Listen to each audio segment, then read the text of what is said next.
Сәлеметсіздер ме, құрметті достар? Бүгінгі бейнеролигіміз денсаулығымызға қатысты өте маңызды тақырыпқа арналады. Грыжа. Бұл ауру көп жағдайда үнсіз пайда болып, біздің өмірімізге кері әсерін тигізуі мүмкін.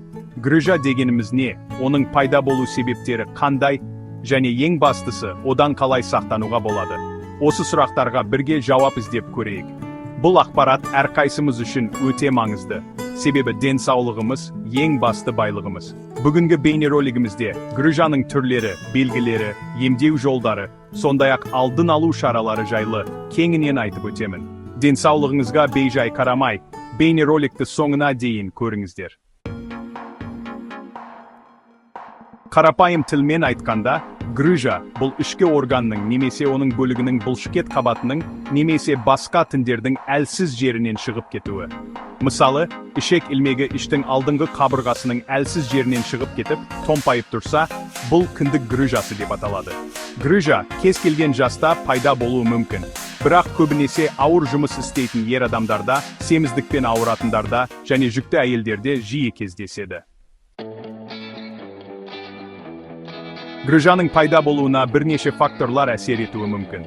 Олардың ішінде ең көп таралғандары: ауыр заттарды дұрыс көтермеу, генетикалық бейімділік, семіздік, жүктілік, созылмалы иш қату, үнемі жөтелу, түшкіру, тіпті дұрыс тыныс алмау. Бұл факторлар иш қуысындағы қысымды арттырып, бұлшықеттердің әлсіреуіне және ішкі органдардың орнынан жылжуына әкелуі мүмкін. Грыжаның белгілері оның түріне, орналасқан жеріне және көлеміне байланысты әр түрлі болуы мүмкін. Дегенмен, ең көп кездесетін белгілер жарықтың пайда болуы, тері астында томпайып тұратын жұмсақ тиын, ауырсыну, әсіресе физикалық күш түскенде немесе жөтелгенде, жарықтың ұлғаюы, жүрек айну, құсу, нәжістің тоқтап қалуы. Егер сізде осы белгілердің бірі байқалса, дереу дәрігерге қаралуыңызды сұраймын. Көп жағдайда грыжа қауіпті емес, бірақ кейбір жағдайларда асқынуларға әкелуі мүмкін. Егер грыжа қысылып қалса, қан айналымы бұзылып, тіндердің өліміне, гангрена әкелуі мүмкін. Сондықтан грыжаны уақытында емдеу өте маңызды. Емдеу әдісін дәрігер грыжаның түріне, көлеміне және науқастың жағдайына байланысты таңдайды. Chapter 5. Грыжадан сақтану жолдары. Грыжаның пайда болу қаупін азайту үшін салауатты өмір салтын ұстану өте маңызды. Дұрыс тамақтанып, дене салмағыңызды бақылауда ұстаңыз. Ауыр заттарды көтергенде абай болыңыз, тізені бүгіп, арқаны тік ұстаңыз. Иштің бұлшықеттерін нығайту үшін арнайы жаттығулар жасаңыз. Созылмалы иш қатудың алдын алыңыз.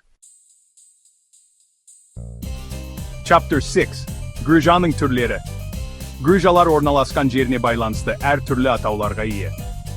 Мысалы, ішкі грыжалар іш қуысында орналасады, ал сыртқы грыжалар тері астында, көбінесе шап аймағында, кіндік маңында, немесе операциядан кейінгі тыртықтар аймағында пайда болады. Chapter 7. Грыжаны емдеу жолдары. Грыжаны емдеудің ең тиімді жолы – хирургиялық операция. Операция кезінде хирург шығып кеткен органды орнына қойып, бұлшықет қабатын нығайтады. Кейбір жағдайларда консервативті емдеу әдістері де қолданылуы мүмкін. Оларға арнайы бандаж тағу, физиотерапия, дәрі-дәрмектермен емдеу жатады. Аутро. Денсаулығыңызды бағалаңыз. Қорытындылай келе, грыжа бұл елемеуге болмайтын ауру. Егер сізде грыжаның белгілері байқалса, өз бетіңізше емделуге тырыспаңыз, дереу дәрігерге қаралыңыз. Грыжаның алдын алу үшін салауатты өмір салтын ұстаныңыз, дұрыс тамақтаныңыз, дене салмағыңызды бақылауда ұстаңыз және ауыр заттарды көтергенде абай болыңыз. Есіңізде болсын, денсаулығыңыз өз қолыңызда.